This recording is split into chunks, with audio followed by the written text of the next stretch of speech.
विश्वासी जीवन होस्, धार्मिक जीवन होस्, नैतिक जीवन होस्, त्यो बाहिर मात्रै सीमित छ भने त्यसको प्रभाव एकदमै कम हुन्छ। तर भित्रबाट आएको छ भने त्यसको प्रभाव धेरै गहिरो, शक्तिशाली र परसम्म पुग्दछ। ख्रीष्ट येशूमा विश्वास गर्ने मानिसको पनि बढी चिन्ता बाहिरभन्दा भित्र हुनुपर्छ। अनि त्यो कुरोलाई अगाडि लैजान येशू प्रभुले दुईटा समुदायलाई त्यहाँनिर सम्बोधन गरेको छ। हुन त त्यहाँ विशेष गरी दुई प्रकारका मानिसहरूलाई त्यहाँ प्रभुले उल्लेख गर्नुभएको छ। एउटा चाहिँ फरिसीहरू, अर्को व्यवस्थाका पण्डितहरू। तिनीहरूको बारेमा प्रभुले के कुरा गर्दै हुनुहुन्छ, आउनुहोस् हामी 37 पदबाट हेर्दै जाउँ।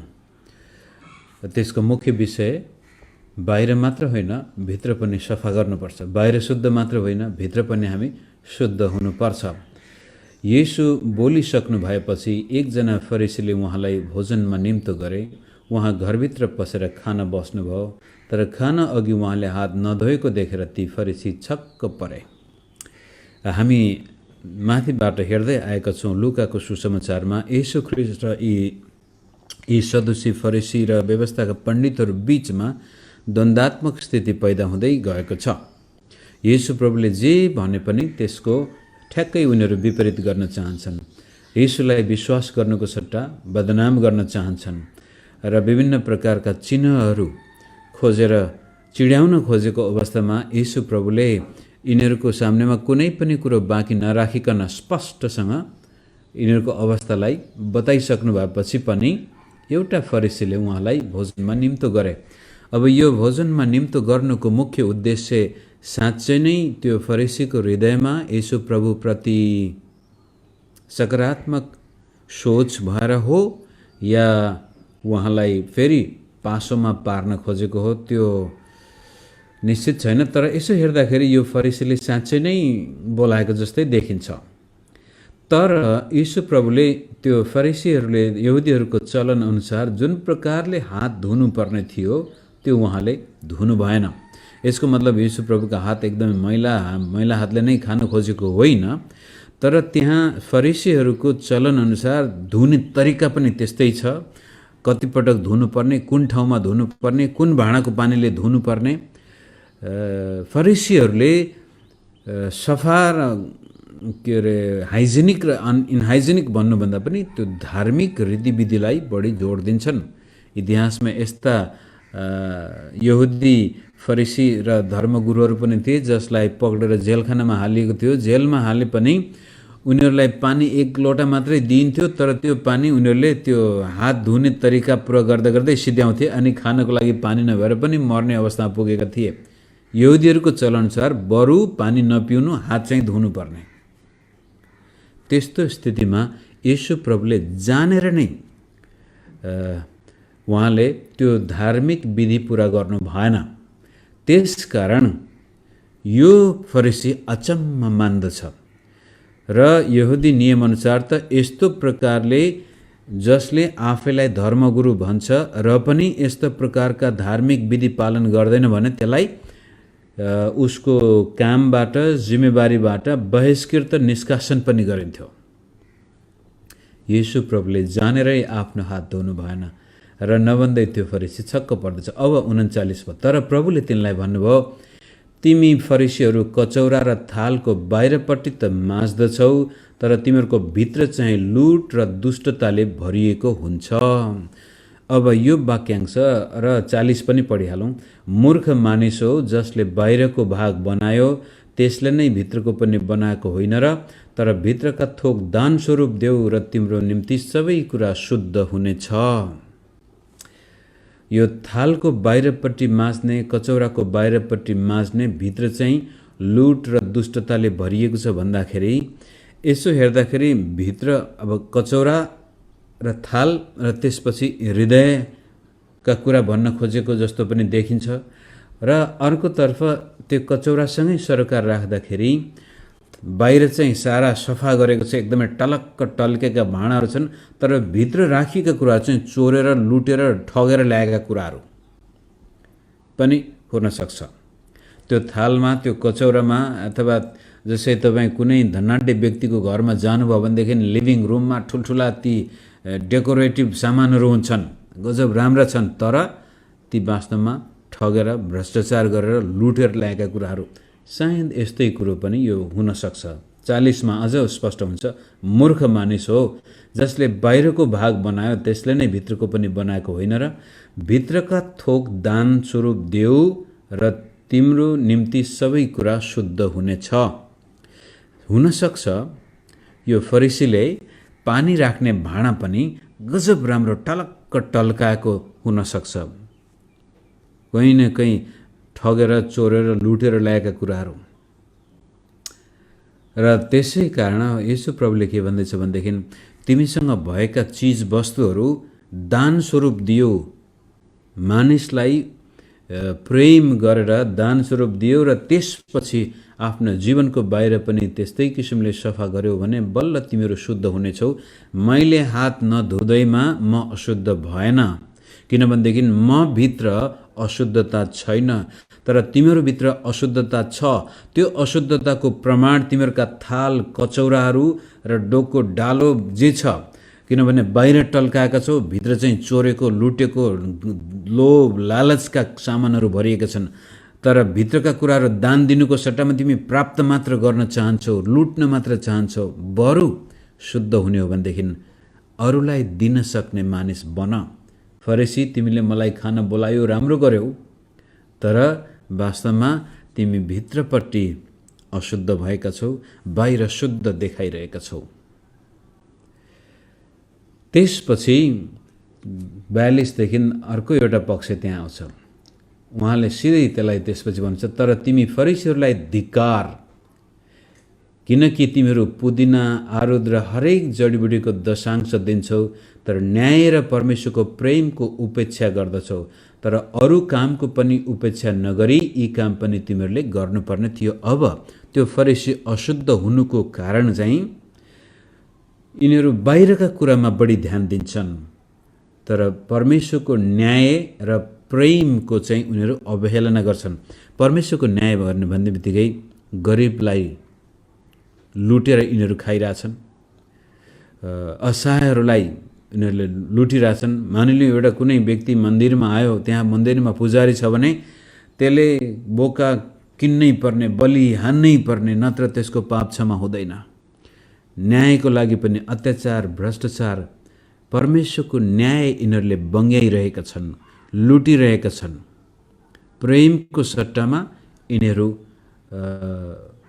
मानिसको जीवनमा थिचोमिचो भारी राखिरहेका छन्। र वास्तवमा तिमीहरूले दशांश पनि दिन्छौ, सबै कुराहरू गर्दछौ मानिसलाई देखाउनको लागि, ताकि कसैले पनि तिनीलाई भन्न नसकोस् यो मान्छे ठिक छैन भनेर। मानिसको नजरमा ठिक्क बन्न खोज्छौ, तर परमेश्वरको नजरमा तिमीहरू अत्याचारी छौ। परमेश्वरको न्याय बगाउनु भनेको अत्याचार गर्नु, कमजोर मानिसहरूलाई, विधवाहरूलाई, टुराहरूलाई लुट्नु। दाउदको पाप धेरै व्यक्तिले व्यभिचार मात्रै ठान्छन्। हो, व्यभिचार पनि पाप हो, तर परमेश्वरले दाउदलाई हकार्नुको पछाडिपट्टि अत्याचार, परमेश्वरको न्यायलाई उसले बङ्ग्यायो। एउटा वफादार, इज्जतदार सेवकको सबै कुरा उसले लुटेर लग्यो, सर्वस्व सत्यानाश गरिदियो। अनि त्यसै कारण दाउदलाई परमेश्वरले उसको अत्याचारको कारण दण्डको आज्ञा गर्नुभएको छ। अत्याचारी नहुनु, परमेश्वरको न्यायलाई बङ्गाउनु भनेको अत्याचार गर्नु, कमजोर मानिसलाई सहायता गर्नुको सट्टामा उसँग भएको कुरो पनि लुटेर खानु। यो कुरो विशेष गरी क्रिस्चियन समुदायमा त्यति बेलामा लागू हुन्छ जब हामी अनाथालय खोल्छौँ, अनाथहरूको सपोर्टको लागि विभिन्न देशमा गएर दाताहरूसँग हात बसार्छौँ, अनि आएको त्यो अनुदानबाट अनाथहरूको जीवनमा साँच्चै खाना लाउन बस्न गर्नुको सट्टामा उनीहरूलाई चाहिँ खस्रो रोटी दिएर आफ्नो परिवार चाहिँ चिल्ला रोटी र ठुल्ठुलो घरमा बस्नु, अनाथको नाउँमा आएको सम्पत्तिबाट आफ्नो मोजबस्ती गर्नु जस्तो अत्याचार, परमेश्वरको न्यायको बङ्ग्याउने अर्को काम छैन। विधवाहरू, कमजोर वर्गका मानिसहरूको नाउँमा लुटेर खाने धेरै पटक हाम्रो समाजमा देखिएको छ। यो एनजिओ खोल्नेहरूको समस्या यहाँनिर छ। विदेशबाट दाताहरूको आँखामा छारो हालेर अनुदान ल्यायो, नेपालमा त्यसपछि आफ्ना घर बनाउने, गाडी किन्ने, मोजमस्ती गर्ने अनाथहरूको नाउँमा आएको अनुदानको दुरुपयोग। यहाँ पनि प्रभुले भन्न खोजे, परमेश्वरको न्याय बङ्गाउँदछौ र प्रेमलाई तिरस्कार गरेका छौ। अनि मान्छेको सामनेमा चाहिँ धर्मी भइटो, म त सामाजिक सेवा गर्ने व्यक्ति हुँ, मैले त यति व्यक्तिको जीवन बनाएको छु, मैले त्यति व्यक्तिको जीवन बनाएको, मैले चर्चमा यस्तो गरेको छु, त्यस्तो गरेको छु, अनि दशांशको पनि लेखा ताकि मान्छेले दोष दिन नपाउन्। मान्छेको आँखामा छारो हाल्ने छौ, तर वास्तवमा तिमीहरूले दशांश पनि दिनुपर्ने हो, सबै कुराहरू गर्नुपर्ने हो, सामाजिक सेवा पनि गरेको ठिकै हो, तर परमेश्वरको न्यायमा भित्रपट्टि ठिक हुनुपर्ने हो। उहाँले फरिसीहरूलाई धिक्कार्दै जाँदै हुनुहुन्छ, तिर्चा तिमीहरू फरिसीहरूलाई धिक्कार, किनकि तिमीहरू सभाघरहरूमा मुख्य आसन र बजारहरूमा अभिवादन लिएर रुचाउँछौ। तिमीहरूलाई धिक्कार, किनकि तिमीहरू ती चिहानहरू जस्ता हौ जो देखिँदैनन् अनि चालै नपाए मानिसहरू तीमाथि हिँड्दछन्। अब यहाँनिर मुख्य कुरो 44 पद हो, तिमी फरिसीहरू आफैलाई बडो शुद्ध छु भन्ठान्छौ, आफैलाई निकै मैले त परमेश्वरको राज्यमा यत्रो महान काम गरेको छु, दशांश दिएको छु, धर्मकर्म गरेको छु, नियम कानुन पुरा गरेको छु, तर भित्र चाहिँ लुट, लोभ, चोर, हत्या, हिंसा, अत्याचार। त्यसकारण तिमीहरू वास्तवमा अशुद्ध होइनौ, तिमीहरू त यस्ता चिहानहरू हौ जो देखिँदैनन् तर मानिसहरू त्यसमाथि हिँड्छन्। यो भन्न खोजेको कुरो के भने, यहुदी परम्परामा चिहान छुने बित्तिकै मान्छे अशुद्ध हुन्छ। चिहानमा केही गरी मान्छे गाडेको ठाउँमा तपाईँ गएर उभिनु भयो भने त्यो अशुद्ध भयो, त्यसपछि कति दिनसम्म अशुद्ध भएर त्यो शुद्ध्याइको रीतिविधि पालन गर्नुपर्ने हुन्छ। त्यसै हिसाबले यहुदी चलनमा चिहानको ठाउँलाई एकदमै परैबाट देखिने गरी राखेको हुन्छ। अनि इसाईहरूले पनि देख्नुहुन्छ, हिजो आज चिहानमा एउटा त्यो सिमेन्टीको पिलर जस्तै बनाउँछन् अथवा क्रुस राख्छन्, यो सबै त्यहाँबाट आएको हो। यो मरेको मान्छेको चिहानमा क्रुस राख्नु, अनि त्यो क्रुस राख्दाखेरि त्यो मरेको मान्छेको आत्माले शान्ति पाउने अथवा के हुने, कहिलेकाहीँ त के भन्छन् भनेदेखि मरेको मान्छेको चिहानमा क्रुस राखेपछि भूतात्माहरूले त्यहाँ शरीरमा आक्रमण गर्दैनन् इत्यादि हुन्छन्। तर मुख्य कुरो चाहिँ यहुदी चलनअनुसार चिहानलाई मार्किङ गर्नुपर्ने थियो, अनि ताकि मान्छेहरूले त्यो चिहान नछुन् र अशुद्ध नबनुन्। यीशु प्रभुले भन्दैछ, फरिसीहरू तिमीहरू त त्यस्ता चिहानहरू हो, बाहिर देखिँदैन। मत्तीको किताबमा त उहाँले कमेरोले पोतेका चिहान भनेको छ, चारै टाढैबाट टल्किनु पर्ने त्यो चिहान हो। बाहिर हेर्दाखेरि त ठिकै छ, राम्रै छ, सफा देखिन्छ, मान्छेहरू तर्केर जान सक्छन्, भित्र चाहिँ कुहिएको छ। त्यस किसिमले ख्रीष्ट येशूमा विश्वास गर्ने व्यक्तिको लागि जब हामी बाइबल पढ्दछौँ, यसले जहिले पनि हामीलाई हाम्रो भित्र चुनौती दिनुपर्छ। विश्वासको रहस्य नै बाहिर हामी कस्ता छौँ भन्दा पनि भित्र यसले कस्तो असर गर्दैछ।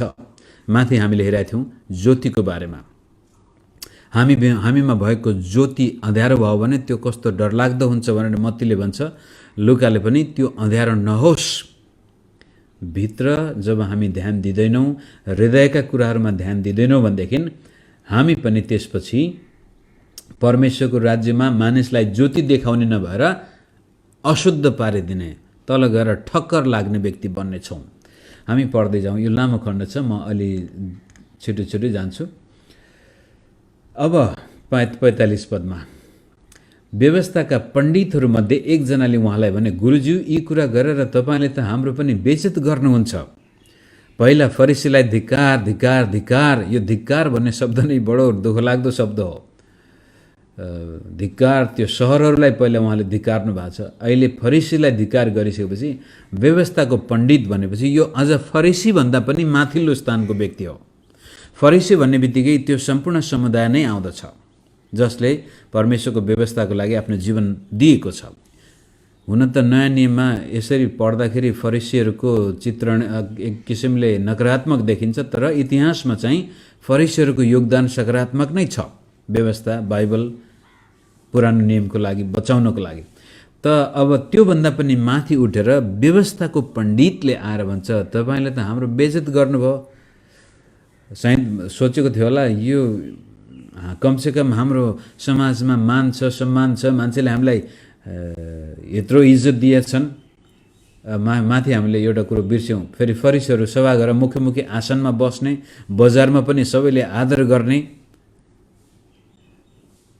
बाहिरी तामझाम बाहिरी देखावटमा मान्छेको सामनेमा हाम्रो यत्रो इज्जत छ, तपाईँले त हाम्रो बेइज्जत गर्नुभयो भनेपछि सायद प्रभुले अथवा येशू प्रभुले हाम्रो इज्जत गर्नुहुन्छ कि भन्न ठानेको थियो, त्यसलाई पनि परेछ 46 पदमा। उहाँले भन्नुभयो तिमी व्यवस्थाका पण्डितहरूलाई पनि धिक्कार, किनकि बोक्न नसक्ने भारी मानिसहरूमा तिमीहरू लाद्दछौ, तर तिमीहरू आफै चाहिँ एक औँलाले पनि ती भारीहरू छुँदैनौ। अब व्यवस्थाका पण्डितको टाउकोमा पनि पर्यो। येशू प्रभुलाई मानिसका यथार्थ जस्ताको तस्तै बताउन कुनै अप्ठ्यारो लाग्दैन थियो।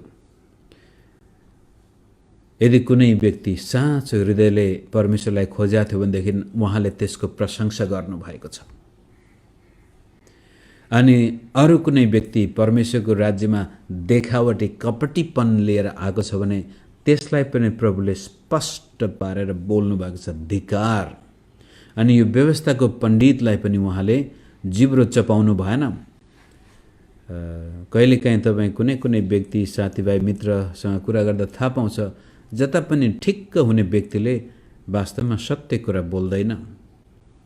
अनि जता पनि ठिक्क भइदिने कसैको पनि चित्त नदुखाउने व्यक्ति भोलि गएर तपाईँलाई कुनै पनि बेलामा धोका दिन सक्छ। त्यस्ता व्यक्तिमा हामी भर पर्न सक्दैनौँ।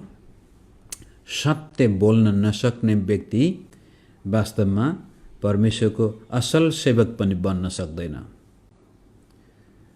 र येशू प्रभुले यहाँनिर मानिसको चित्त दुख्ला कि भनेर सत्यतालाई लुकाउनु भएन। यसको मतलब उहाँले प्रेम गर्नुहुन्न भनेको पनि होइन।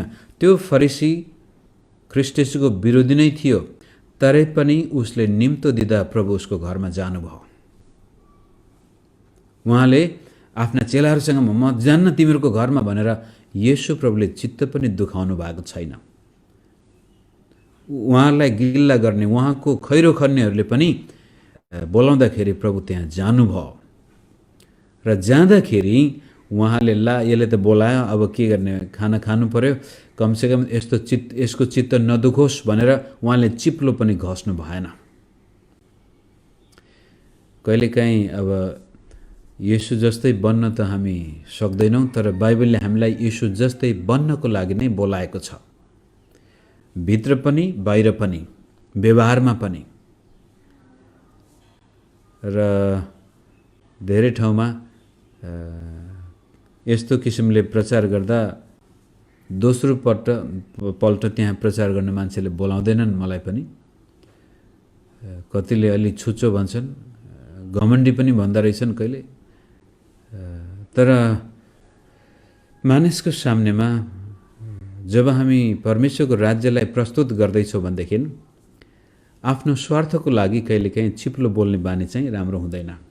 र प्रभुले पनि यहाँ चिप्लो बोल्नु भएन। यहाँ बोलाएछ, खाना खाएछ, मेरा चेलाहरू पनि छन्, यसलाई चित्त नदुखोस् भनेर बस्नु भएन। अनि यो व्यवस्थाको पण्डितलाई पनि उहाँले तिम्रो बेइज्जत गरेछ है, माफ गर भन्नु भएन। उल्टै तिमीले वास्तवमा झन् ठुलो भारी मानिसहरूमा लादेका छौ। आफू चाहिँ आज्ञा पालन नगर्ने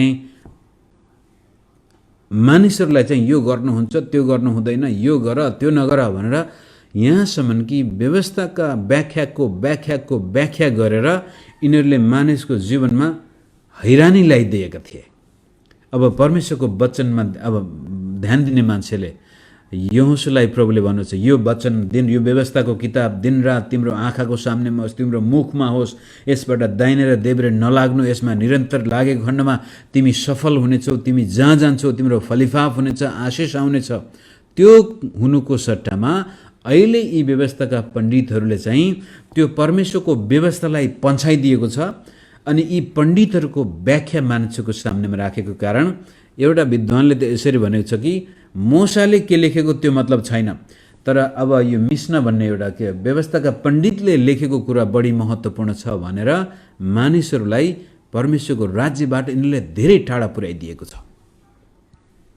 अनि कहिलेकाहीँ पास्टरहरूले पनि आफ्नै मनगणन्ते कुराहरू, मनका कुराहरू, हुँदै नभएका, बाइबलमा हुँदै नभएका कुराहरू, बाइबलको अर्थको अनर्थ लगाइदिएर धेरैपटक विभिन्न प्रकारका यो गर्नुपर्छ, त्यो गर्नुपर्छ, यो गर्दा ठिक छ, त्यो गर्दा ठिक छ भनेर विश्वासीहरूलाई परमेश्वरको राज्यबाट धेरै टाढा पुर्याएको पनि हामी देख्दछौँ। हामी सरासर अगाडि जाउँ। 47 धिक्कार तिमीहरूलाई, किनकि तिमीहरूका पुर्खाहरूले मारेका अगमवक्ताहरूका चिहान तिमीहरू बनाउँछौ। यसरी तिमीहरू आफ्ना पुर्खाहरूका काममा साक्षी छौ र तिनीहरूसँग सहमत हुन्छौ, किनकि उनीहरूले हत्या गरे र तिमीहरू चाहिँ उनीहरूका चिहान बनाउँछौ। यसैले परमेश्वरको बुद्धिले पनि भन्दछ, म तिनीहरूसँग अगमवक्ताहरू र प्रेरितहरू पठाउनेछु। उनीहरूमध्ये कसैलाई तिनीहरूले मार्नेछन् र कसैलाई सताउनेछन्। संसारको सुरुदेखि सबै अगमवक्ताहरूका रक्तपातको लेखा यस पुस्तासँग लिइनेछ। हो, म तिमीहरूलाई भन्दछु, हाबिलको रगतदेखि लिएर वेदी र मन्दिरको पवित्र स्थानमा को माझ मारिएका जकरियासम्मका रगतको लेखा यस पुस्तासँग लिइनेछ। यहाँनिर चाहिँ अब येशू प्रभुले यी सदुकी, फरिसी, व्यवस्थाका पण्डित र धर्मगुरुहरूले परमेश्वरको वचन बोल्ने अगमवक्ताहरूप्रति गरेको दुर्व्यवहार, साँचो अगमवक्तालाई मारेको, जसै हामी देख्दछौँ यर्मिया अगमवक्ताको जीवन यिनीहरूले बडो दुःख र कष्ट सहित अन्तिममा मर्दाखेरि पनि उनलाई अपहरण गरिएर मिश्रमा लगेर मारिएको थियो। यस किसिमले पुरानो समयदेखि नै परमेश्वरको वचन बोल्ने मानिसहरूले स्वीकार गरेको छैन, इन्कार नै गरेको छ। सत्य बोल्ने, प्रभुबाट आएको वचन बोल्ने मान्छेले मन पराउँदैनन्। तर झुटा अगमवक्ताहरू, उटपट्याङ कुरा गर्नेहरू चाहिँ सबैले मन पराउँदछन्। तर प्रभुले के भन्दैछ भनेदेखि तिमीहरू वास्तवमा अगमवक्ता मार्नेहरूका सन्तान हौ र तिमीहरूले अहिले पनि त्यही काम गरि नै रहेको छौ। जसले अगमवक्ताहरू मारेको थियो तिनीहरूका चिहान तिनीहरूले स्याहार सुहार गर्दैछन्। र त्यस किसिमले यो पुस्ताबाट म मेरा अगमवक्ताहरूको रगतको लेखा लिनेछु। कहिलेदेखि कहिलेसम्म भन्दाखेरि हाबिलको रगतदेखि लिएर अब कैनले मारेको हाबिलको रगत त्यतिखेरै बोलेको थियो। भूमिबाट रगत कराएको कुरो हामी उल्लेख गरेको पाउँदछौँ भने पवित्र मन्दिरको पवित्र स्थानको माझमा मारिएको जकरियाको रगतसम्मको लेखा हिब्रू बाइबलमा दोस्रो इतिहासको पुस्तक अन्तिम पुस्तक हो। अहिले हामीले पढ्ने बाइबलमा चाहिँ मलाकीको किताब अन्तिम पुस्तक हो, तर हिब्रू बाइबलमा लेखिएको हुँदा दोस्रो इतिहास चाहिँ अन्तिम पुस्तक हो। त यहाँनिर प्रभुले भन्न खोजेको कुरो उत्पत्तिदेखि लिएर अन्तिम किताबसम्म त्यो बीचमा जति पनि असल अगमवक्ताहरूको विरुद्धमा तिमीहरूले काम गरेका छौ त्यसको लेखा प्रभुले लिनुहुनेछ। र दोस्रो इतिहास 24 अध्यायमा जकरियालाई दुष्ट राजा र त्यति बेलाका दुष्ट धार्मिक गुरुहरूले मन्दिरमै ढुङ्गाले हानेर मारेको थियो। त्यसै कारण परमेश्वरको आत्मा जकरियामाथि आउनुहुन्छ र उहाँले अगमवाणी गर्दा, पश्चातापको लागि अगमवाणी गर्दाखेरि त्यो सहन नसकेर मन्दिरमा यी अगमवक्तालाई मारेको थियो। त भन्न खोजेको कुरो उत्पत्तिदेखि लिएर हाम्रो भाषामा प्रकाशको किताबसम्म जति पनि परमेश्वरको वचन बोल्ने मानिसहरूलाई मारिएको छ भने त्यसको लेखा परमेश्वरले लिनुहुनेछ। र ती फरिसीहरू, ती व्यवस्थाका पण्डितहरू जसले आफूलाई धर्मगुरु, जसले आफूलाई मन्दिरको ठेकेदार, बाइबलको ठेकेदार बनाएको थियो, तिनीहरू वास्तवमा परमेश्वरको दण्डका भागीदार छन् भन्ने कुरा प्रभुले यहाँ उल्लेख गर्दै हुनुहुन्छ। 52-53 पढेर हामी सिद्ध्याउँ। तिमी व्यवस्थाका पण्डितहरूलाई धिक्कार, किनकि तिमीहरूले ज्ञानको साँचो त लियौ तर तिमीहरू आफै पनि भित्र प्रवेश गरेनौ अनि अरू पस्नेहरूलाई पनि रोक्यौ। अब हेर्नुहोस्, यिनीहरूले हामीले भनेको अनुसार मात्रै बाइबलमा यस्तो यस्तो लेखेको व्यवस्थाको व्याख्या यो मात्र ठिक छ, जबसम्म हामीले यो व्याख्या गर्दैनौँ तबसम्म अरूले गर्न पाउँदैन भनेर व्यवस्थाको व्याख्या गर्ने चाबी चाहिँ आफ्नो हातमा लिए। ज्ञानको चाबी, परमेश्वरको प्रकाशको चाबी चाहिँ आफ्नो हातमा लिन्छन्, तर न त आफै विश्वास गर्छन् र जसको कारण अरू व्यक्ति त्यहाँ जान खोज्दा पनि यिनीहरू बाधक भइदिए। त्यसै कारण प्रभुले यिनीहरूलाई धिक्कार्नु भएको हो। धिक्कार त्यो व्यक्ति जसको कारण मानिसहरू परमेश्वरको राज्यमा प्रवेश गर्नबाट रोकिनेछन्। 53 जब उहाँ त्यहाँबाट निस्कनुभयो तब शास्त्रीहरू र फरिसीहरूले उहाँको घोर विरोध गर्दै धेरै विषयहरूमा उहाँलाई प्रश्न गर्न थाले र उहाँको मुखबाट निस्केका कुरामा उहाँलाई पक्रिने दाउमा बसे। अबदेखि उँधो यिनीहरू अब ख्रिस्टलाई कसरी हुन्छ मार्ने षड्यन्त्र गर्नेछन्। र आजको लामो खण्ड थियो, मैले धेरै बोलेछु, कहाँ पुगे थाहा भएन, तर मुख्य भन्न खोजेको कुरो तपाईँ र मेरो व्यक्तिगत जीवनमा यसले सरोकार राख्नुपर्छ। बाइबल पढ्दाखेरि जबसम्म हामी आफ्नो लागि पढ्दैनौँ त्यसले कहिले पनि फाइदा गर्दैन। यो फलानु यस्तो फलानु उस्तो भन्दा पनि तपाईँ र म कस्ता छौँ, हामीले भित्र सफा गरेका छौँ या छैनौँ, हामी भित्रपट्टि वास्तवमा परिवर्तन आछ या छैन। भित्र जब परिवर्तन आयो र त्यसपछि बाहिर पनि त्यस्तै प्रकारले सफा सुग्घर भयौँ, मण्डलीमा जाँदाखेरि पनि त्यस्तै प्रकारको आचरण अनुशासन कायम गऱ्यौँ भने त्यसको अर्थ गजब राम्रो हुन्छ। हामी साँच्चै नै भित्र पनि उज्यालो बाहिर पनि उज्यालो। हिजो हामीले कुरा गरेका थियौँ, जब भित्र उज्यालो हुन्छ हाम्रो सारा शरीर उज्यालो हुन्छ। हाम्रो आँखा ठिक छ भने सारा शरीर उज्यालो छ। जहाँ जाँदाखेरि पनि हामी परमेश्वरको राज्यमा मानिसलाई आकर्षण गर्ने व्यक्ति बन्दछौँ, विकर्षण होइन। तर यी धर्मगुरुहरू चाहिँ जसले परमेश्वरको राज्यको ठेक्का लिएको छ, यिनीहरू भित्र चाहिँ सारा दूषितपनाले भरिएका छन्, बाहिर धर्मी खोल मात्र ओढेका छन्। कपटी र ढुङ्गीपन यिनीहरूले अपनाएको कारण येशू प्रभुले बडो कडा शब्दमा यिनीहरूलाई के भन्छ, डिनाउन्स भन्ने शब्द छ, यिनीहरूले गरेका सबै कुराहरूलाई रद्द गर्नुभएको छ। र वास्तवमा अगमवक्ताहरू र प्रेरितहरू र सत्य प्रचार गर्ने मानिसको रगतको दोषी यिनीहरूलाई ठहराउनु भएको छ। र हाम्रो जीवनमा पनि जब हामी यो संसार छोडेर जानेछौँ त्यति बेलामा स्वर्गमा थुप्रै मानिसहरूलाई भेट्न सकौँ, जसले आएर भन्न सकुन्, दाई दिदी भाइ दाई बहिनी तपाईँले गर्दाखेरि मैले आज स्वर्गमा प्रवेश पाएको छु। तपाईँले यति बेलामा यस्तो प्रभाव छोड्नु भएको कारण, मैले यसुलाई पछि गएर विश्वास गर्न पुगेको कारण आज म स्वर्गमा पुगेको छु, ताकि फलानुले गर्दाखेरि म स्वर्ग जान सकेन भन्ने चाहिँ नहोस्।